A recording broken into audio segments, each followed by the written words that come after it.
So if your AC is not blowing cold, the first thing you want to do is check to see if your compressor is spinning. So if your compressor is not spinning, first thing you want to do is test the relay, which is right here. So let's get a good relay. Pull that one out and replace it with a good relay. So now we have our new relay here, and I went ahead and plugged it in. You can hear right away that it does start working. So now we put the good relay in, and now the compressor is spinning. So now we can check vent temps. So the ambient temp I'm working right now is 72.5. So the passenger side will always be the coldest, so let's check that first at 46.9. Next we do the middle, 49.9. And then we will check the driver's side. The driver's side is 56.2, which is actually quite high. It should be 46. So because the vent temp isn't as low as it should be, it says to me it's either a low charge or there's inefficiency in the AC system. So if I do a visual check of the condenser, you can see that it is damaged.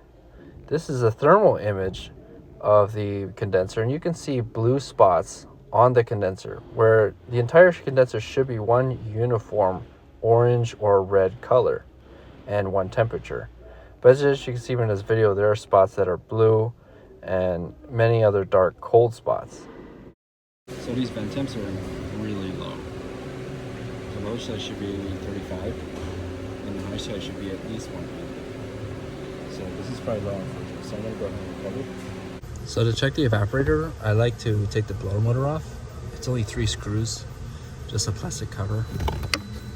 So since it seems like we have a low charge, I'm going to go ahead and check all the AC components for leaks. Here in this video, I'm checking the evaporator, which is behind the dashboard, after gaining access through the blower motor compartment. So the dark spots on the evaporator indicate that it's leaking, so it needs to be replaced. So as I had thought that the car was low charge, it only had 0.2 kilograms. It should be at 0.45 kilograms, so it was very low, less than half. So I went ahead and charged the car 0.45 kilograms so I can see how it looks. And as you can see, the condenser is more uniform in color than before, but not where I would like it to be. Like I said, it should be one uniform color, and it is not. So we're going to go ahead and replace that.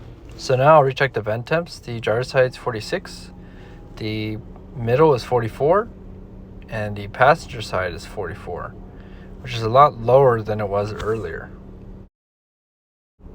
So to repair this car's AC system, we need to replace the AC compressor relay, we need to replace the condenser, and recharge the AC system to 0.45 kilograms. Thanks for watching this video. Please like and subscribe.